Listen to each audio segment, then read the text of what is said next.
Well, he testified before Congress, stating that the obviously it was in bad condition. His report was in agreement to that of General Sam Phillips, who was the head of the Apollo project.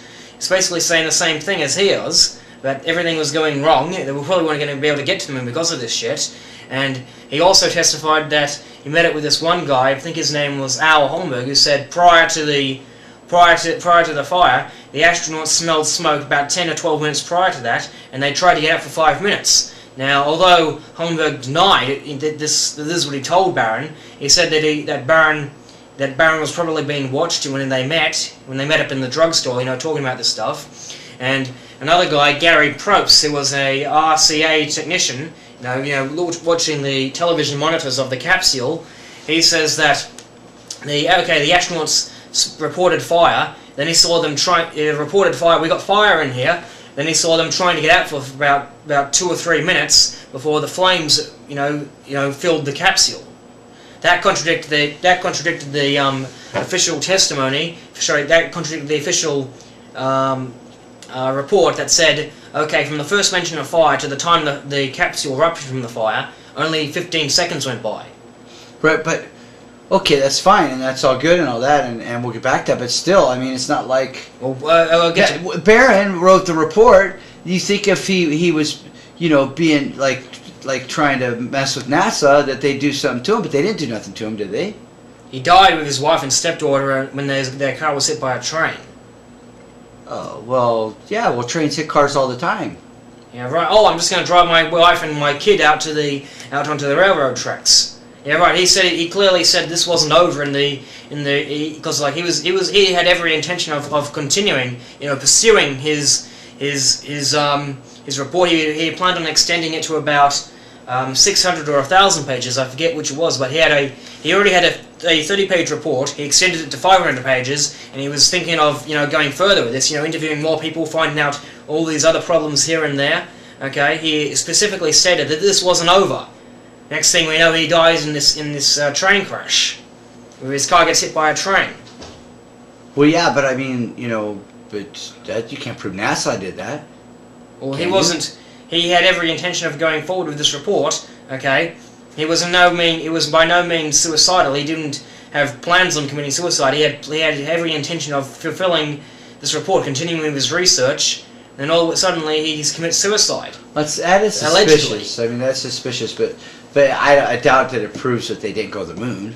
Well, it proves that they cover up the Apollo 1, the truth about the Apollo 1 fire, obviously. Well, yeah, but that was Gus Grissom and Chaffee and White. I mean, they were well behind. They were 100% behind NASA, weren't they? Well, Grissom, he had hung a lemon on the spacecraft just to let the world know what he thought about the whole moon project. He was constantly complaining about this. Like, he complained there was too much Velcro in the spacecraft, which is a very high it's a fire hazard, okay? And he complained about this Velcro in the spacecraft. He complained about it to Joe Shea, who was like the project manager, right?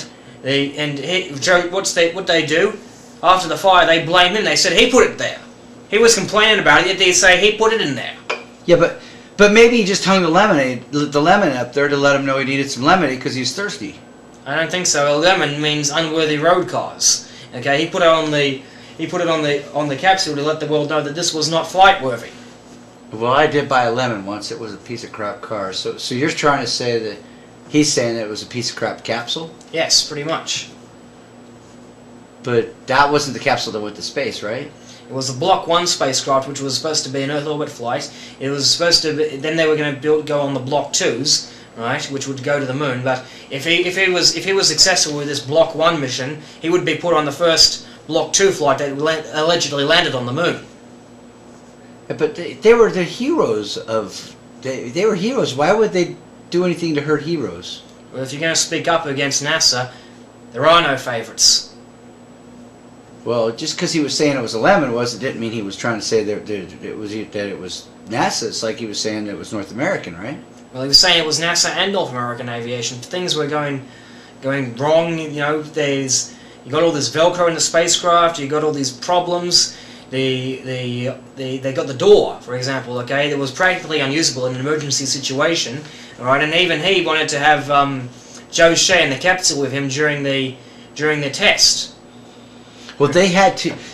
Well, the first moon landing was 2 years later. They had a whole 2 years to fix everything, right? They didn't fix the radiation problem. You and your radiation. Now, hold on. You can't just use that every time, and you feel like I've got you cornered, man. I'm not feeling like you got me cornered, because that's the whole plain simple fact, is that they had aluminium shielding. That's not going to protect you. That ain't going to do jack. You got all these particles that, because of all the aluminium on the ship, it shatters into a dangerous spray of secondary particles. So you got all this secondary radiation that's coming into the capsule, which makes it even worse than what it was on the outside. But okay, but still, goddamn radiation. I know they went to the moon because my friend's father worked for NASA, and he would have told us. Well, as I said, it's all departmentalized. What was he working on? Was he working at the Houston? Was he working at the Goldstone tracking station? Was he working on the... He was a janitor, man, and he knew things, because he went in there with keys at night when nobody else was in there. He would have told us. I don't think he would have had that kind of privy information to it. He's just janitor, dude. He had keys to all the doors. He could have told us everything. And Bill Casing, he was a service engineer, a service analyst, and a technical writer. He was the guy who spoke up about the Apollo simulation project, which was a clandestine organization assembled to simulate flights to the moon and purport them to be the real thing. No, wait, but he had a lot of cats, and he lived in a trailer, so he couldn't be credible. Well, mate, a lot of people live in trailer parks. Okay, he lived there because he helped out his wife, or girlfriend, I forget which it was. Basically, his girlfriend or whatever was running a cat sanctuary, and he helped her run it until she died. Because he was one of those help your fellow man or fellow woman kind of people. Well, that doesn't mean he knows anything about Apollo. They hired him as a technical writer and a service analyst, a service engineer. Okay, so that says a lot. Well, you got me there. You got me there. Hold on, but how do you know that? Well, because I contacted Rocketdyne to verify what the job of a service engineer is. Their job is to provide all this technical support for all these various like launches and product development, product designing. It was to provide technical analysis, technical support for all this sort of stuff. He would oversee the launches. He would oversee the development. He would oversee this. Okay, so he obviously had access to all these technical papers. He had to write most of these technical papers. Okay, so I think he had pretty good inside knowledge about the Apollo stuff. But I thought they lost all the technical papers. They lost all the technical papers after they faked it.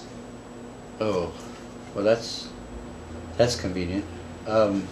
No, but I heard it was a fire. They didn't lose them. They just it burned up. I haven't heard anything about the fire going up in the thing, but they wiped over the original moonwalk videos to make way for like shuttle flights and whatever.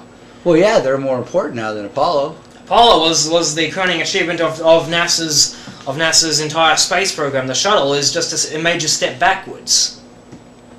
Just because it doesn't go to the moon? It doesn't go to the moon, and it's proven to be incredibly unreliable. You've got all the heat shield constantly falling off it. Okay, then they expected it to have about 100 or so shuttle flights by the end of the 90s. Okay, by this stage they've only flown about 150 when they expected to have about 200 or so shuttle flights. Okay. And well, that just proves that Apollo was real then, because back then in the 60s they didn't rely so much on all the damn computers, and they were able to manually land that sumbitch like Neil did when he landed on the moon.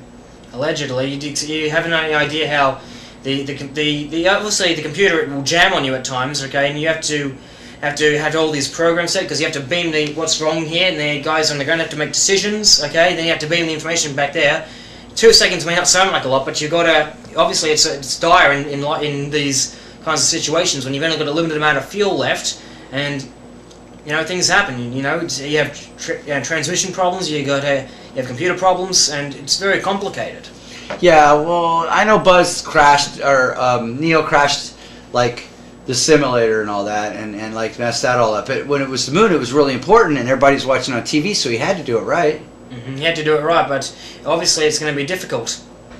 Difficult with landing, difficult with with all the debris flying everywhere because of the engine, stirring all this dust up and digging this huge crater in the ground. Allegedly, that's what it would have done. And plus, remember how thin the walls in the craft is. I'd be more concerned about They were worried about the dust congealing on the windows. I'd be concerned about the dust, you know, actually flying through the walls of the spacecraft because of all these pebbles and rocks and that stuff that is kicking all over the place.